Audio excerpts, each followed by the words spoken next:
So thank you, organizers, for giving me this great opportunity. I think it is a great, wonderful day to remember one of the stalwarts in endocrinology. And my topic is very specifically on polyglandular autoimmunity. And I have tried to make it as informative as possible, including the latest informative data as well.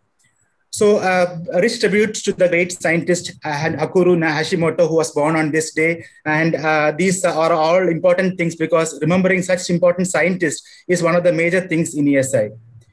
So, synonyms of this syndrome of polyglandular autoimmune syndrome is autoimmune polyglandular syndromes, polyglandular failure syndromes, or polyglandular autoimmune diseases. So by definition, coexistence of at least two endocrine gland insufficiencies based on autoimmune mechanisms in the same individual.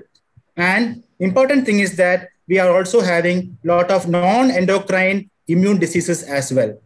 So just allow me to take the pointer. Yeah. So let's start with the case history because we have already been tuned with the pathophysiology as such. So we had a experience with 25-year-old male who was having clerical job. He came to us in Rural Medical College in Trivandrum, August 2017, presented to the emergency room with fatigue, vomiting, hypoglycemia, hypotension. So the emergency room, they usually check the other values and they found TSH value very high. It is more than 100.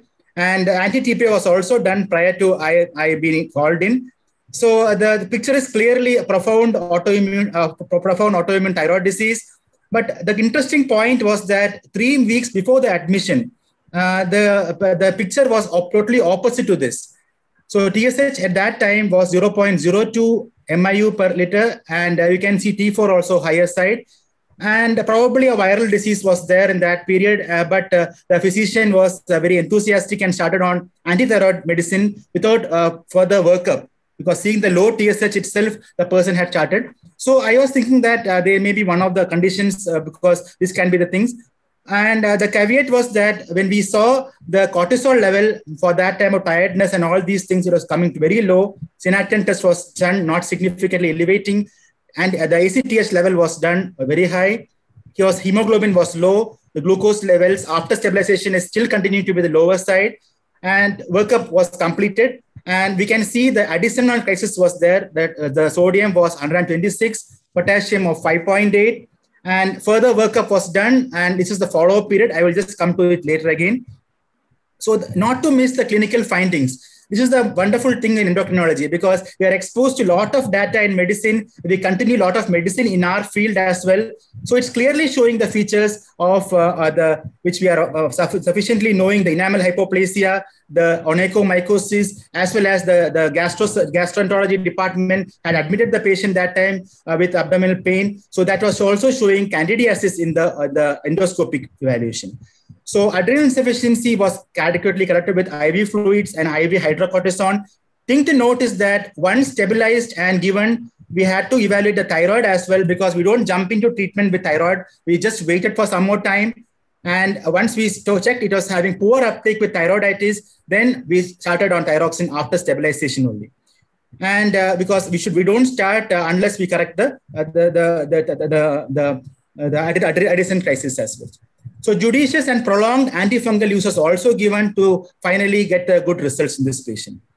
So on follow-up, once the patient was stabilized, thyroxine was required. He was weighing only around 60 kilograms. He required 75 micrograms.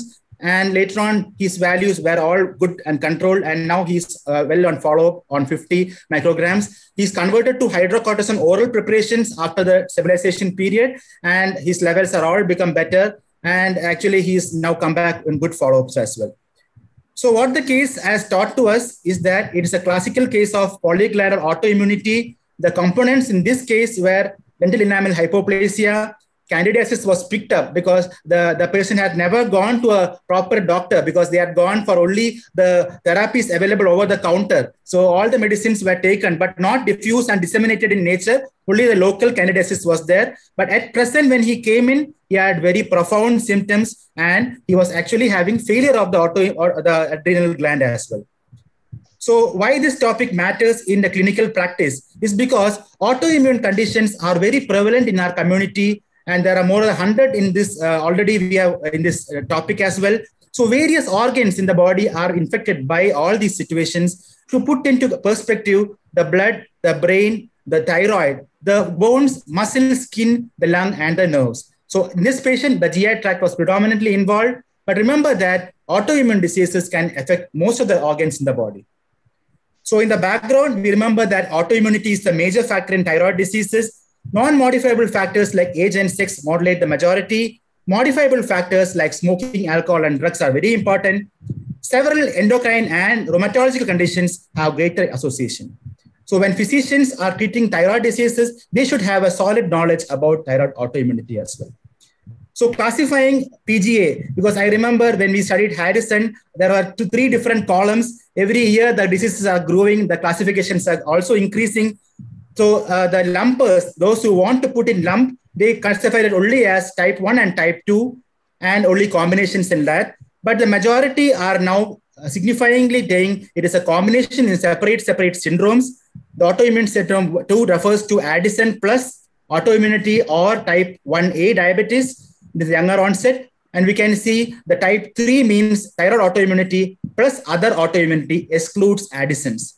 Type 4 is actually a base basket diagnosis, refers to 2 or more organ-specific autoimmune conditions other than these. So in a nutshell, we can see for those who already are familiar, just to brush up, type 1 includes candidiasis, lintel emanum hypoplasia, nail dystrophy, hyposplenism, myopathy, keratopathy, vascular calcification, and tubulointerstitial nephritis. The type 2 includes Graves, celiac disease, other conditions, hypothyroidism, all the myasthenia, psoriasis, and rheumatoid arthritis. Common diseases to these two are Addison's, hypoparathyroidism, type 1 diabetes, and again, we remember alopecia, ectodermal dysplasia. All these things can also be seen with primary hypogonadism as well. So just we can see the pathogenesis. So basically, there is a central T cell tolerance phenomenon, which is mediated by the thymus. And there is a TREX, which controls the immune response to self and foreign particles. These are the ones which prevent the autoimmune diseases. The initial step in all these diseases is the loss of the immune tolerance to peptide within the specific molecule in the target organ. So just you can see, when you see the others, these conditions, there is a space called AIRE deficiency or autoimmune regulator, that is suppressor is lost. That means there are clones of CD4 T cell antigens, cells that recognize the peptide, expand, and cytokines, just like specific cytokine storm occurs, they are produced. And these favor inflammation and favor the autoimmune antibody-mediated diseases.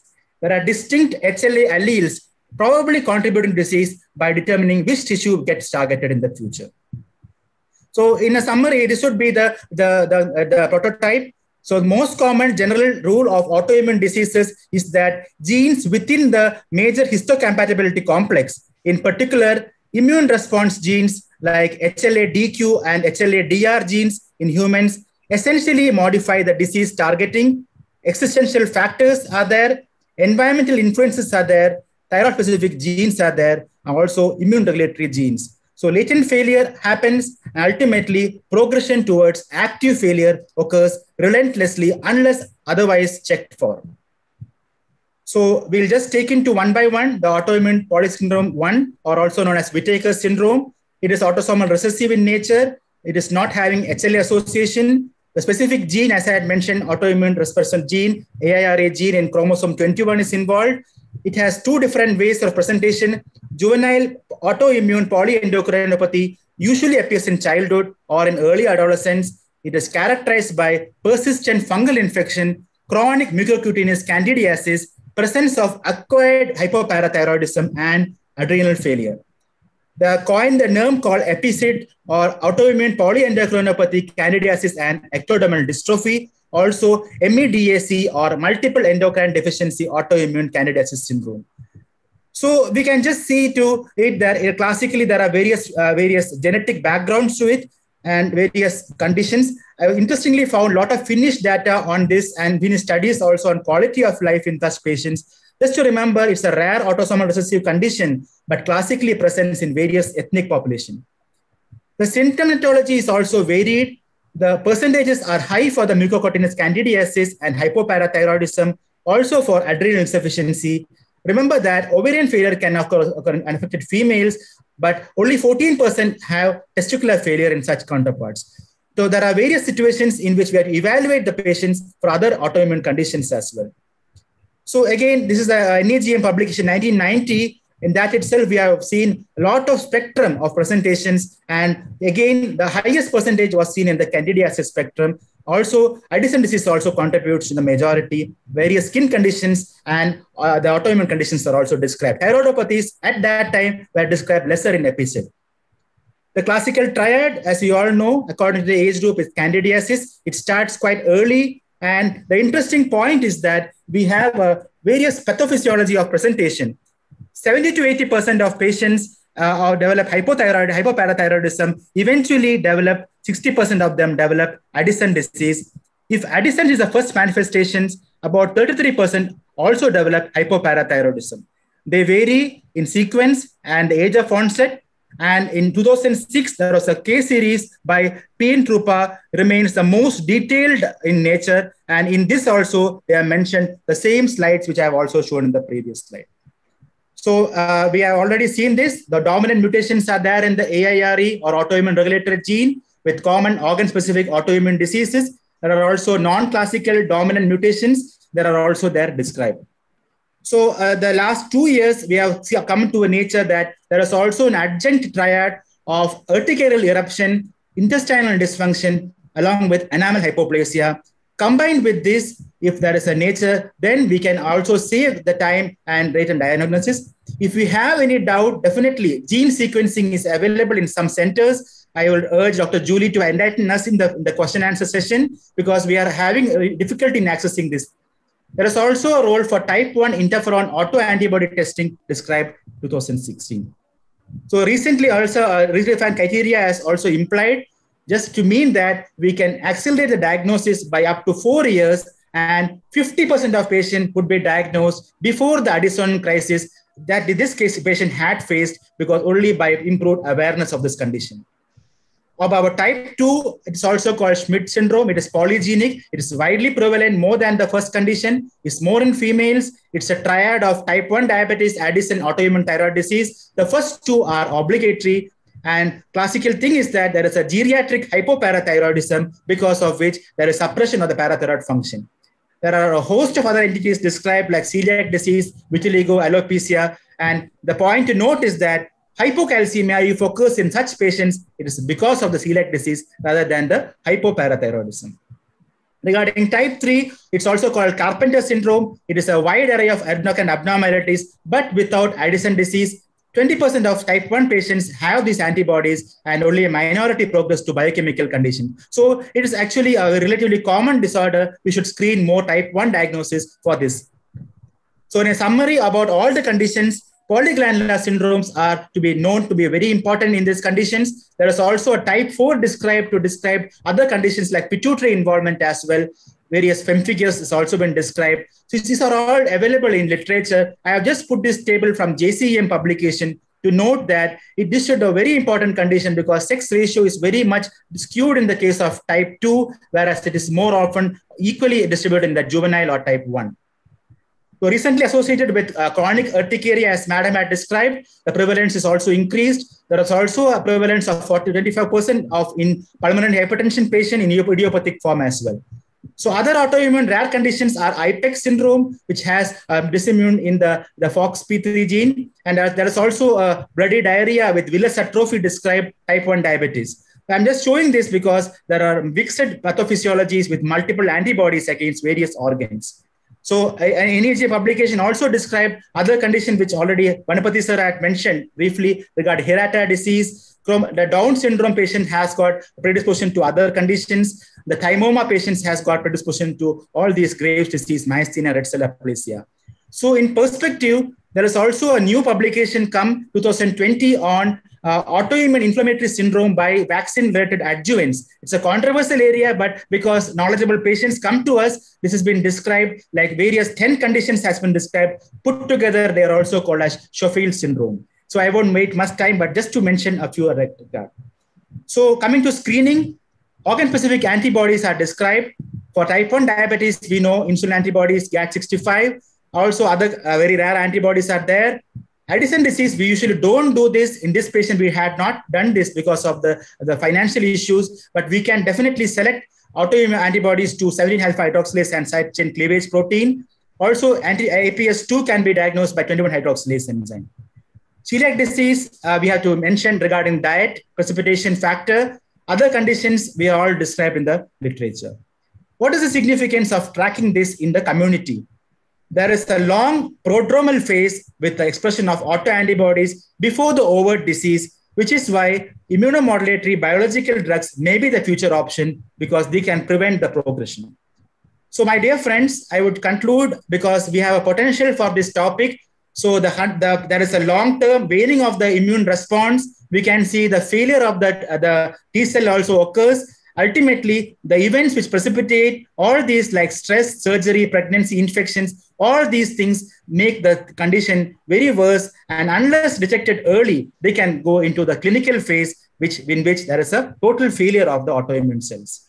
For screening, there are various guidelines available.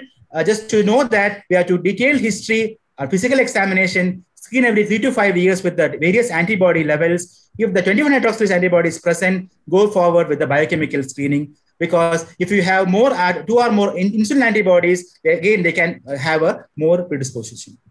Functional screening is there. Also, serological screening is there. Ultimately, genetic screening. So in perspective, we have to remember a lot of antibodies are available in our gadgets. Judiciously use them whenever the patient presents to you. As we can see in this slide, the various described antibodies. And also there is a cross-reactivity of anti-TPO antibody. To remember that anti-TPO antibody may not be specific for the thyroid condition. Various other conditions have got this in the disease. So there is a recommendation from UK to screen more of type 1. It is not available in our perspective. There is also a stronger familial association in other antibodies as well. So again, screen them annually. And again, if it's present, again, more and more screening required.